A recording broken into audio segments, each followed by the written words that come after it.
and Franklin Roosevelt both tried stimulus plans in the 1930s. They didn't work. George W. Bush tried a stimulus plan 8-10 years ago. It didn't work. And Barack Obama took office, tried the biggest stimulus plan of all, and it didn't work. They're non-stimulus plans, and that's because it's built on the same error that socialism rests on. It's that horrible notion, that mistaken notion, that somehow the government knows what people want better than the people themselves know what they want. In other words, when there's a stimulus plan, the government makes a decision. Let's spend more money on A, B, and C. Maybe even let's get the Federal Reserve to inflate the money supply to stimulate production. The problem is, production is supposed to serve the needs of consumers, and only consumers ourselves know what we want. So anytime government overrules us by deciding, hey, we're going to stimulate, what they're doing is they're not adding to production, they're distorting production, they're redirecting it, they're taking it away from where we want it to be to lesser valued uses, and it always leads to economic stagnation. So that's one prevalent myth that we've been stuck with for decades. Another is this obsession with aggregate demand. If you know anything about economics, and I'm sure a lot of you folks have worked in business, what's important isn't the total demand, it's the configuration of demand. It's what people are demanding. Consumers decide what they want, and in response to that, the businesses that are providing what they want thrive, and the businesses that are not providing what they want fail. And then the process just renews itself. So just to boost aggregate demand is to distort the necessary price adjustments that go on in the marketplace all the time. Jim, let me say this. Interrupt me anytime I get too academic about this, okay? I mean, you get an econ prof starting to rattle on, and I don't want anybody to fall asleep. So, feel free to jump in if you want to. You haven't lost me yet, and I'm simple. Okay. Well, another part of the economic orthodoxy that is total bunk, is sheer quackery, is this whole obsession with deficit spending and debt. That debt is a good thing. Obama ran up the largest debts in our country's history. Now, there were some establishment economists who saying that he wasn't borrowing enough money. He wasn't going into enough debt. Now, only an economist could be so mixed up in his head that they would think that the way to lessen debt is to increase debt. You don't get out of a hole by digging it deeper. And yet, this is the accepted wisdom in Washington. Of course, Washington itself is a fairy tale world, as you folks all know. Washington has an obsession with inflation. The article I just wrote, I guess it was posted yesterday on my Forbes blog, had to do with this bizarro world of the Federal Reserve, where they came right out last week. They've been on this kick for a while. They're trying to boost inflation to the 2% level. Now, I see some of you are my age, or maybe a couple of years older. You may remember when Eisenhower was president, everybody thought 2% inflation was a terrible threat to the country. Now, the Federal Reserve, our central bank, is trying to get inflation up to a 2% level. And what's wrong with that? Well, for one thing, for those of you who save money, if you have 2% inflation every year, in 20 years, you've erased 1/3 of the purchasing power of your dollars. So here you have the institution that supposedly was created to preserve the purchasing power of our currency, and it's on the warpath trying to lessen the purchasing power of our currency. But this again is part of the Keynesian doctrines from the 30s. Keynes said, yeah, you have to practice inflation. It's the only way to reduce real prices. So, it's like, let's perpetrate a fraud on the people. I'm embarrassed that an economist would do that, because I was always taught that the role of an economist was to be a truth teller. Another one of the prevalent myths, you might have heard once in a while they talk in Washington about a multiplier effect. If the government spends money, well, for every dollar that the government spends, the economy will magically grow by some multiple, maybe $1.50. Well, if you believe in that, why do we even mess around at all with free markets or private property? If the government is endowed with some special magical power to increase wealth every time it spends, Well, heck, let's not beat around the bush. Let's let the government spend everything and spend us into prosperity. Well, they tried that in the Soviet Union, and obviously that didn't work out too well. The scary thing is, okay, the Soviet experience proved that those ideas don't work, and yet the powers that be in Washington still advocate those ideas. You know, the last time we had an economic downturn that the free market solved was in the early 1920s. Most of the time when you read about President Warren Harding, you read a survey of the presidents and they say, well, he's one of the worst we ever had. He didn't accomplish anything. That's kind of an odd characterization. You know, when Harding died in August of 1923, there was this huge outpouring of national grief. Nothing had been seen like it since the days of Abraham Lincoln's assassination. You have to ask yourself, well, gee, if Harding was such a bad guy, why did the whole country just get all broken up when he passed? He wasn't. I mean, look, he wasn't an angel. He had a couple bad apples in his cabinet. Harding himself wasn't corrupt, but he had a couple corrupt cabinet members, sort of like today. But what he did was, he said, look, here's this depression. He inherits a depression. The unemployment rate quadruples in a couple of months. Prices start to collapse. GDP shrinks. I mean, we panic now when it shrinks 1%. GDP contracted 25% in just a few months. This was the most severe, rapid economic downturn in our country's history. It was called the Depression of 1920-21.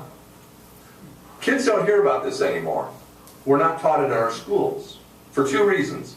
One is it was mercifully short, unlike the Great Depression a decade later. But the other is, and this is where the establishment is perpetrating mischief, they want you to believe that only government can get us out of a recession. What happened was Harding cut the size of government. In the 2 or so years that Harding was the president, federal spending fell almost in half. Talk about, you know, giving control of government. He did. He cut government spending almost in half and cut tax rates. In other words, he said, let's shrink the government and let's let the American people work their way out of it. And you had this rapid recovery where by 1922 unemployment was down to like 3%. It was an amazing recovery because it was the best, most effective economic policy of any American president of the 20th century, and yet the powers that be today say, oh, what a rotten president he was. Not according to his record and what he accomplished. I don't think we can have that kind of a recovery today because there are too many what the Keynesian economists call automatic stabilizers. You know, government payment programs, union contracts. We have inflexibility. See, they call it stability. Stability is not what you want in a free market. I mean, I'm not trying to advocate chaos here, but I'm saying you need flexibility. You need the ability for prices to adjust. Markets work when you let them. They make the necessary price adjustments. That's why unemployment fell rapidly in just 1 year when the government got out of the way and just let free markets work. None of these things are believed in by the establishment today. Where I teach at Grove City College, we're one of the few places where the econ department actually teaches free markets. And, you know,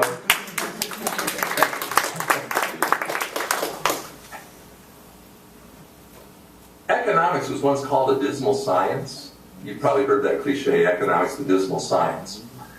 That actually was a characterization given by a Scottish writer named Carlyle, Thomas Carlyle, in the 1800s, because in the early 1800s, the prevalent economic theories were gloomy.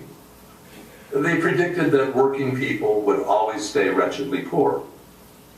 And that wasn't really an unreasonable theory, because for all of human history before that, the masses of people had been wretchedly poor. It's only in the last couple of centuries that widespread affluence, such as you and I share, has been possible. And we know now what makes it work. You see, economics, I view it in a very cheerful, positive sense, because now we know what works. What works is freedom, private property, and capital accumulation. See, there was never capital before. It's capital that multiplies the productivity of labor. I always get a kick out of telling my kids in class in the Econ 101, say, you know something? I got bad news for you. We Americans have been exploited by capitalists more than anybody else in the world. See, our wealth comes from our capital accumulation. The poor peoples of the earth, they wish that more capital would exploit them. But the capital's been invested in this country, and that's why we're so prosperous. So we know what works. What we need to do now is get rid of this horrible, this mysticism, this corruption, this political rot that says that only government can solve problems. People can when they're allowed to be free. Free markets really do work. So that's what we're teaching where I am. And the young people there, you know, a lot of what we're dealing with here, it's not just economics, it's morality. Yes. Mm-hmm. It's respecting the rights of others, especially the property rights. This is absolutely central to our economic well-being. And the problem is the economics profession, which should be in the vanguard of lighting the way to a more prosperous future, our profession's been corrupted. Because the aforementioned John Maynard Keynes, in the 1930s, he came along, he was pretty well known already, and then he comes out with a new book in late 35. And he says, you know, what Roosevelt's doing is exactly right. Spend, spend, spend, spend, spend. Now, it hadn't been working for 5 years. It had started under Hoover. You know, Roosevelt's brain trust admitted in later years all they did was copy Hoover's program and just multiply it a little bit. It didn't work, but he gave the politicians the intellectual respectability that they needed. And so they said, well, Keynes said it's the right thing to do, it must be the right thing to do. The effect of that is that ever since, if you're in the economics profession and you want a reputation for yourself or you want power and influence, the best way to get it is to cuddle up to some politician and provide the intellectual mumbo-jumbo to justify an expansion of government. You know, people in Washington don't want to hire an economist who's going to say to them, keep your hands off, don't do anything, leave us alone. Yeah. And that's our problem. I mean, we've, you know, things that used to be personal affairs, our retirement, our health care, things that used to be local concerns like education, everything now is going to Washington. The problem is, every time something goes to Washington, A, it gets more expensive, and B, it doesn't work as well. So we have to somehow break the mindset. We've got to do a better job of teaching our young people that the secret to wealth does not lie in Washington. It lies with you and me as free individuals. How about I take a break here, maybe take a question or something, or just maybe a thought's occurred to some of you while I've been talking? I got two. How do your young people react to the way you're teaching economics?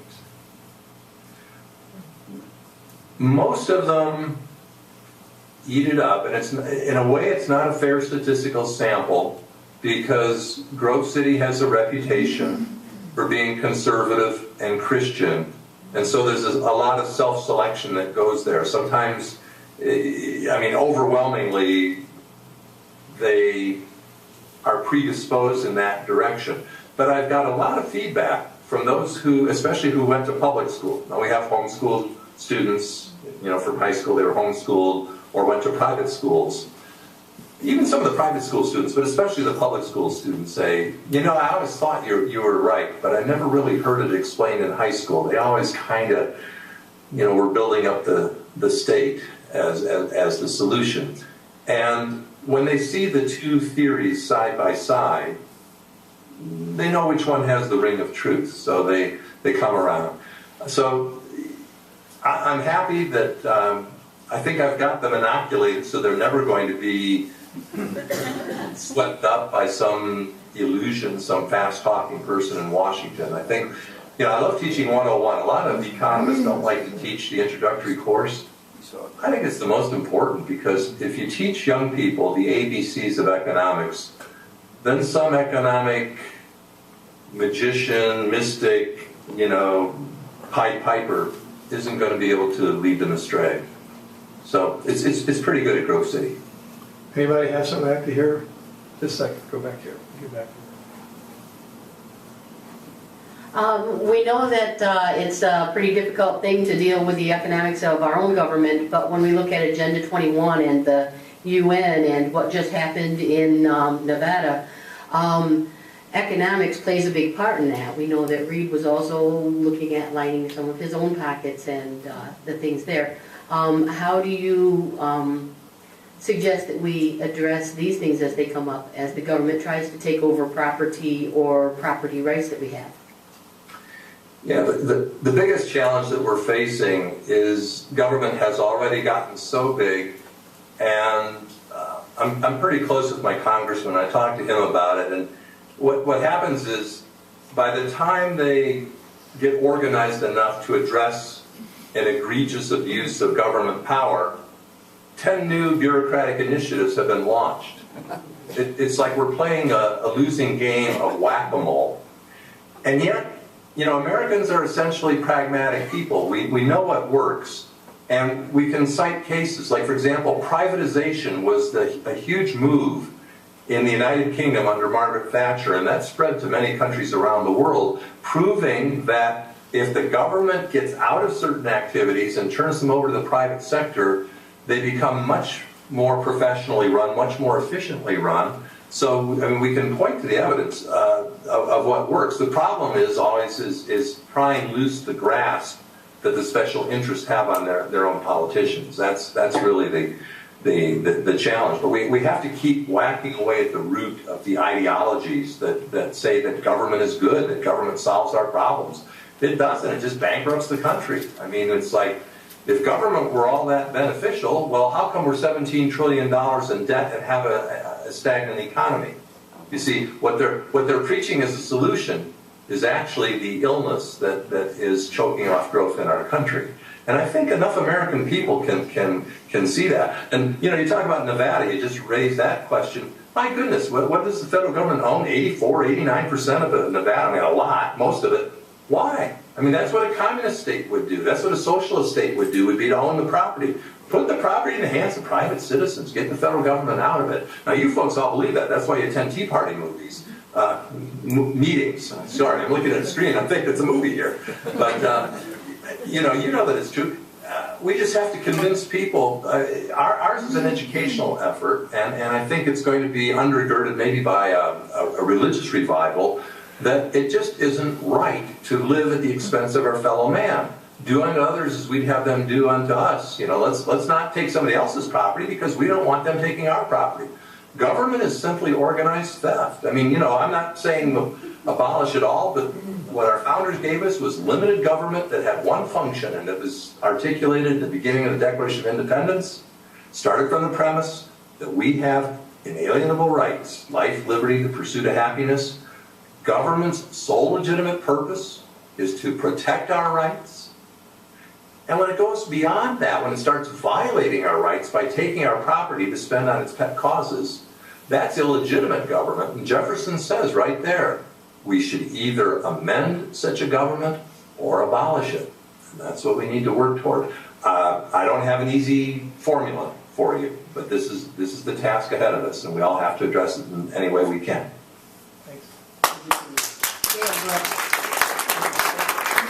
Give us your name when you ask a question. She already asked.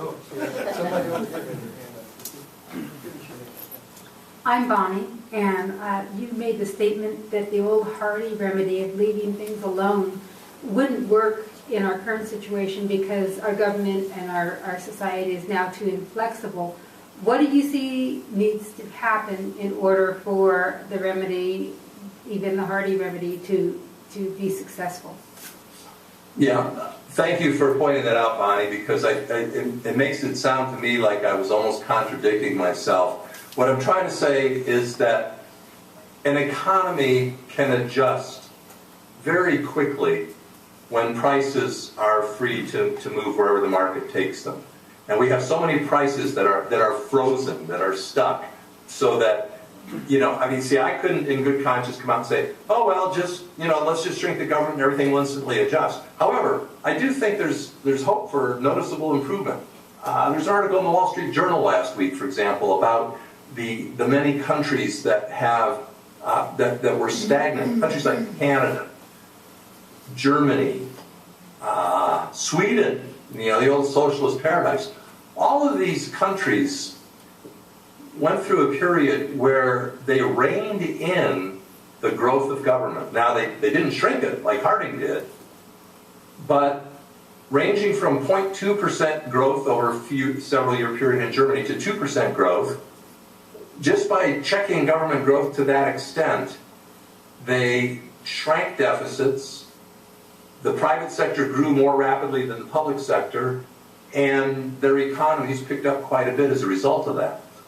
I find it interesting that there was a symbolic adoption of a budget proposed by Congressman Paul Ryan, whom I've had the privilege of meeting. He's a very fine man. And some people, even like Dick Morris, the Fox, or former Fox analyst, said, oh, don't do it, you're going to hand the election to the Democrats. All Ryan did was put forth a plan to limit our government's growth to 3.4% a year. That's not a radical control of government there. I mean, this is what's really weird about our country right now, is that Ryan gets crucified as being this super radical conservative, and he's talking 3.4% growth, which is historically high, and it's really more growth than our country can withstand. We do need to shrink government, and I think things will get much better. Now, I'll tell you what my plan would be if I could go to Washington and be dictator for a day or something like that and change the rules. You know what I'd do? I would abolish the corporate profits tax. Now look, I would also immediately, I would abolish every single dollar of corporate welfare that's out there, and there's over $100 billion a year, and the corporations do not deserve a handout from the taxpayer. I don't care if they're little corporations, I don't care if they're green energy corporations, I don't care if they're indispensable so-called Wall Street banks that need to be bailed out. No corporate welfare. And if you got rid of the corporate welfare, you wouldn't need to tax the corporations. The revenue the government gets from the corporate tax isn't that high, but it is such an, all economists, even liberal economists will say that the tax that causes the most economic efficiencies is the corporate profits tax. It's hard to justify it. And we got the highest in the world.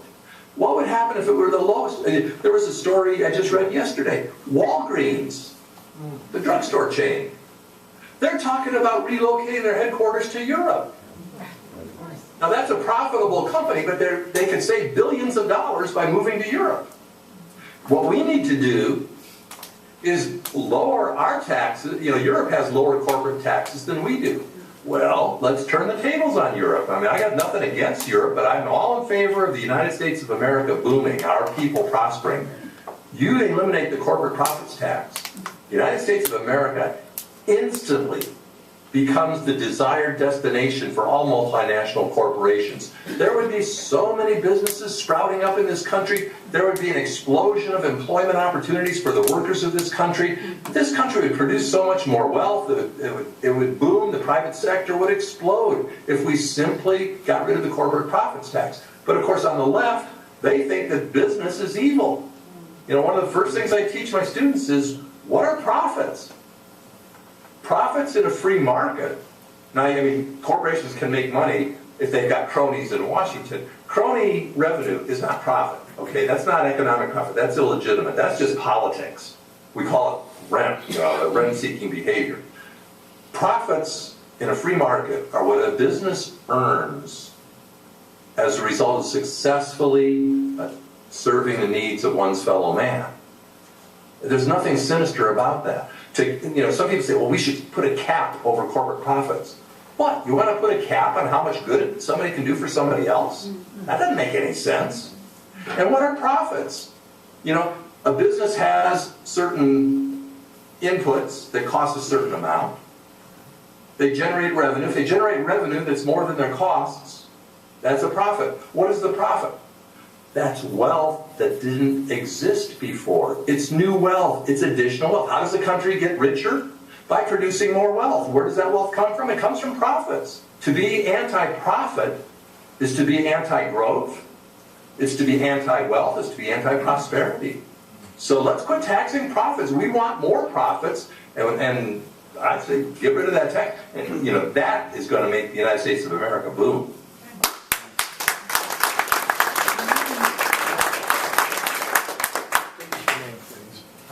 This is AJ here. I think you hit on what my own personal feelings and intuitions say in the education of our younger generation.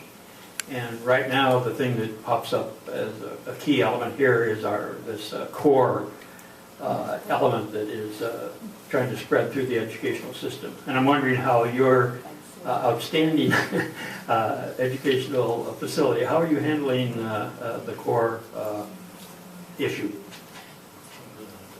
I don't know if institutionally our college is in any position at all to thwart the Common Core initiative. But you know, I wrote a book back in the 80s, America's March Toward Communism. I took Karl Marx's 10 points for how to communize, socialize an economy, communize a country. You know what number 10 is? Universal free education. I mean, it's basically putting the state in charge of educating the children. Why do we need Washington to tell local school districts what to do? I mean, that just assumes that local school boards are stupid, or they don't care, or they're indifferent about their kids' education. Let the local people figure out what their kids need in order to be successful in life. There might be different approaches in different communities, in different states, whatever. That's good. Let there be competition. The worst thing about centralizing in Washington is you're talking about a monopoly. And when you have a monopoly, that squelches competition. We need competition. Competition is why the cars get better every year. It's why the cell phones get better every year. In education, I mean, look, this is what's behind the charter school movement. Inject an element of competition into cities that are currently where the children are being poorly served by the educational establishment. And years ago, I lived out there in the Valley of the Sun, and I actually substituted for a year while I was taking some courses. I substituted in inner city Phoenix. And I worked in some of those schools where the poor kids are not learning anything at all. They should have just torn that school down and started from scratch. But when you have a monopoly, you get these poor kids who are trapped. You talk about the lack of income mobility. Statistically, it's still possible for Americans to get ahead, but I'll tell you something. Those kids that I taught all those years ago, they didn't have a chance to get ahead. They didn't have any education that was worth anything. How do you get better education? The way you get better cars. More competition. So tell Washington to get lost. We're not stupid. Why is somebody in Washington smart enough to figure out what kids need to learn, but somebody in Arizona or Michigan or Pennsylvania or Florida isn't? That doesn't make any sense. Let there be competition. That's the American way, and good things will come out of it.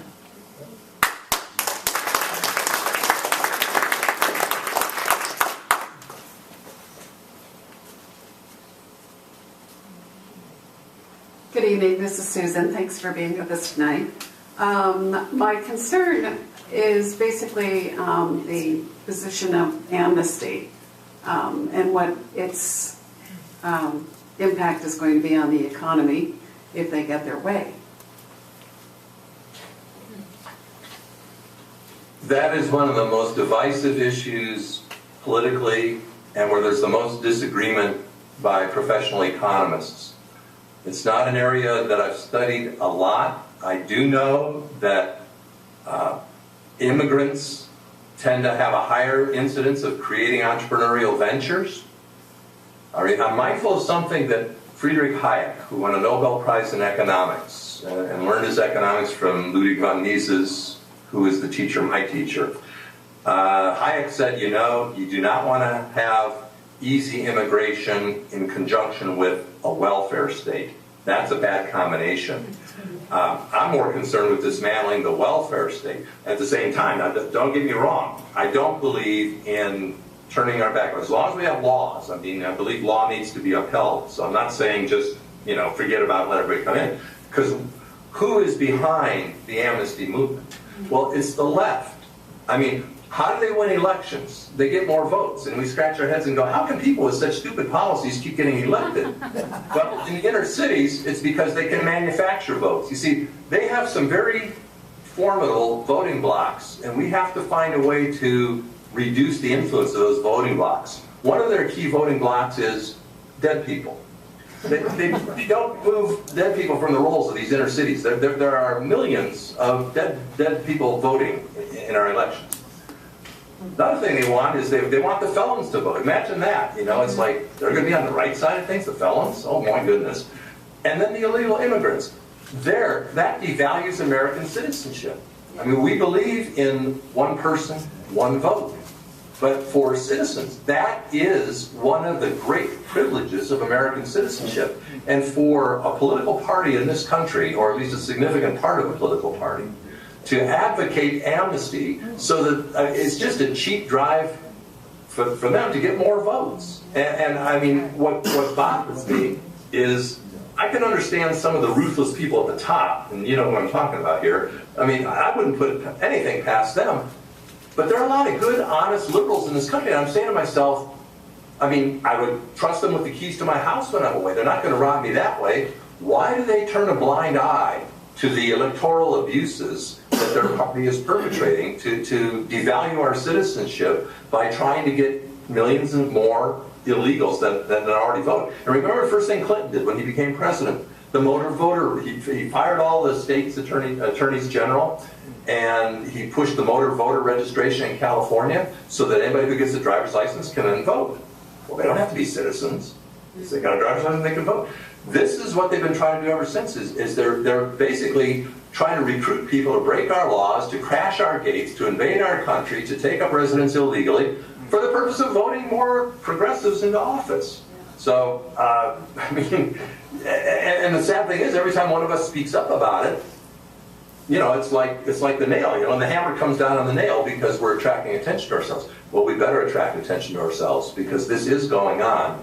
It's un-American. It's wrong. We got to stop it, folks.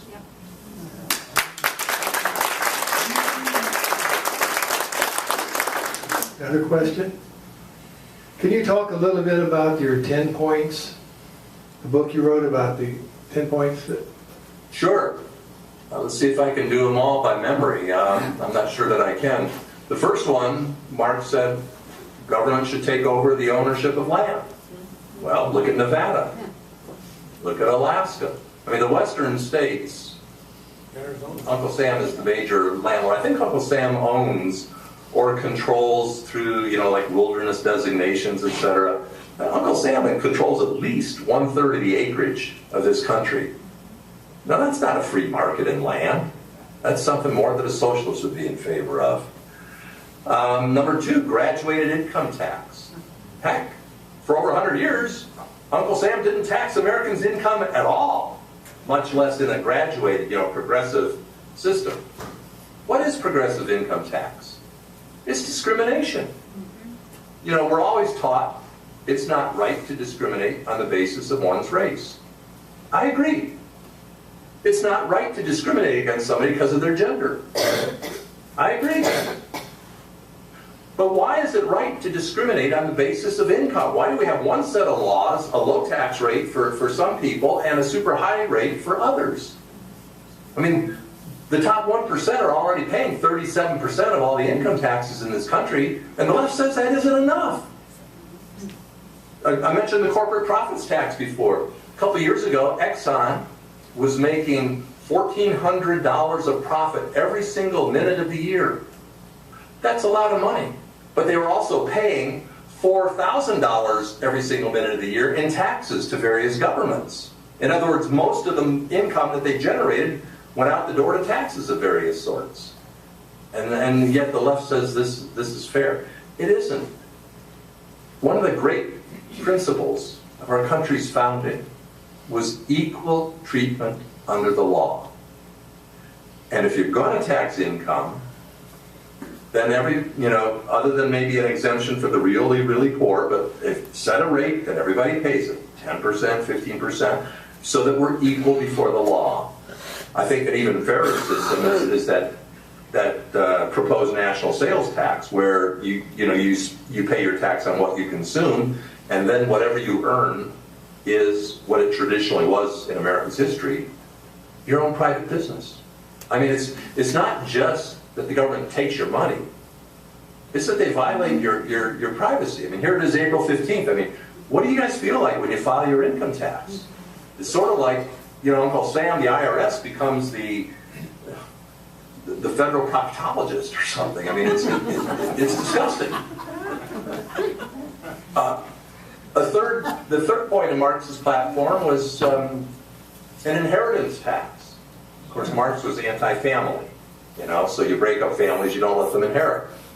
Well, why shouldn't the person who earned the wealth determine who gets the wealth when they go?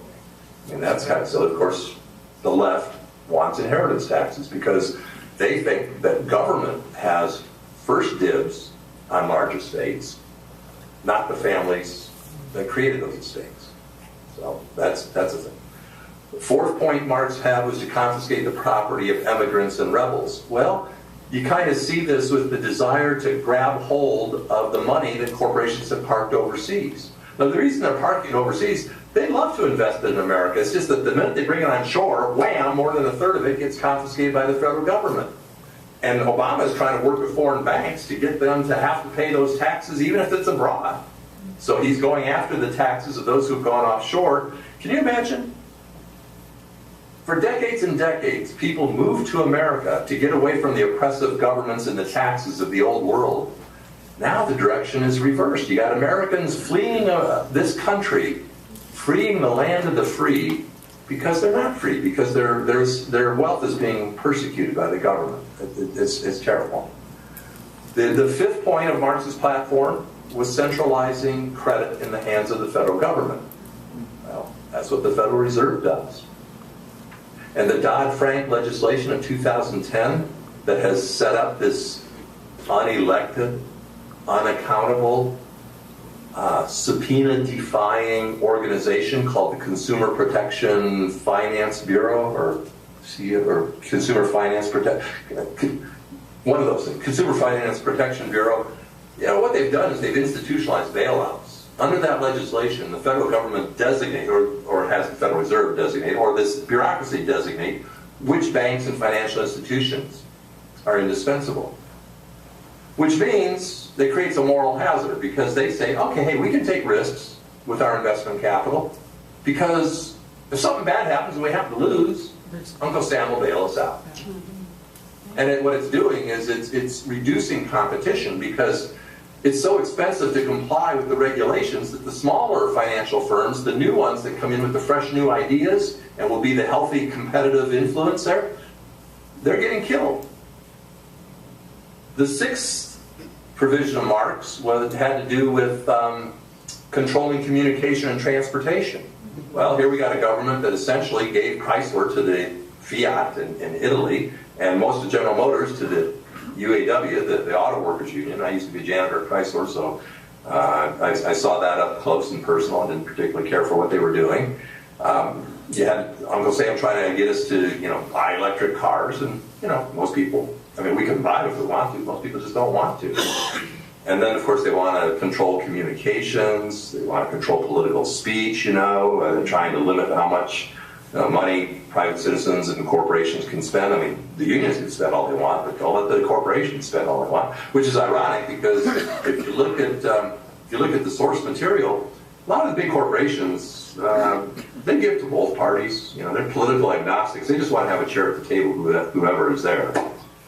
It's small business that's the friend of freedom, but big business often sells out to government. Seventh point.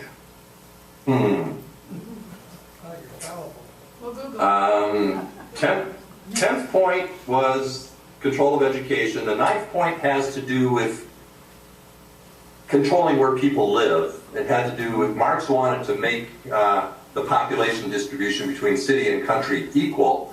Obama and the radical environmentalists want to do just the opposite. They want to herd humanity into metropolitan areas and leave the vast expanses of the country free and undisturbed, for nature, and of course, and don't you dare extract resources from it, oh no. 8 has to do with labor armies, so that would be the union movement and just having more and more government employment. I apologize, I can't off the top of my head think what point number 7 is, but you get the idea that it's bit by bit, the government tries to take over absolutely central functions in our daily economic life, whether it be education, finance, land, communication, transportation, our income. Wow. Healthcare.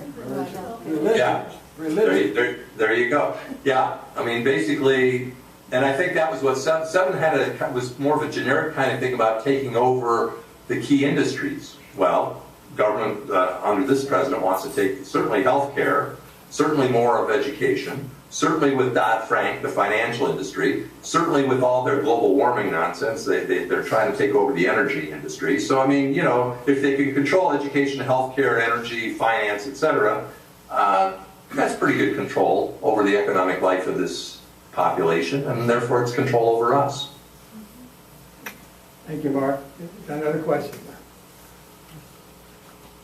You alluded earlier to your students, and at the same time you happened to mention the possibilities of a spiritual revival.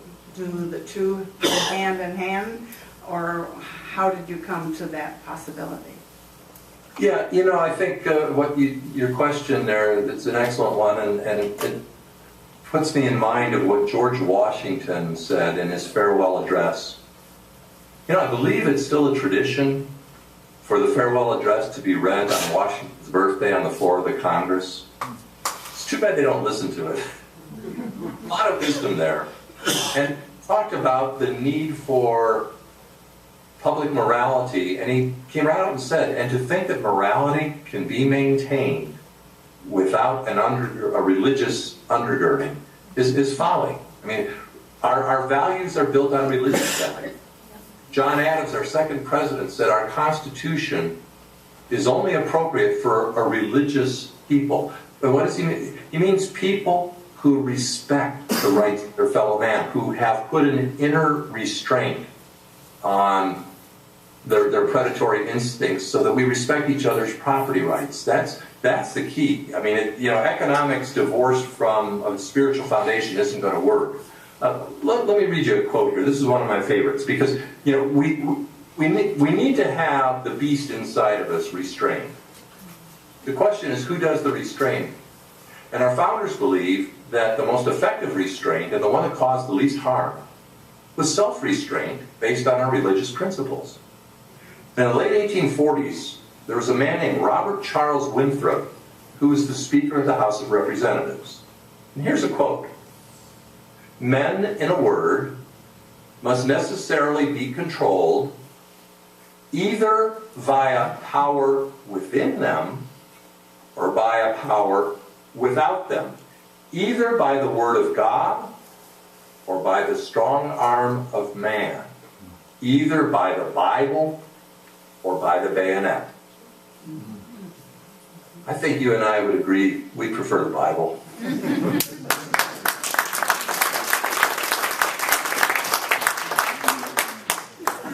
Any other questions? Mark, we're going to really thank you for staying up late tonight and visiting with us. We've enjoyed it. Thank you. Okay, Jim, thanks a lot. Good night, everybody.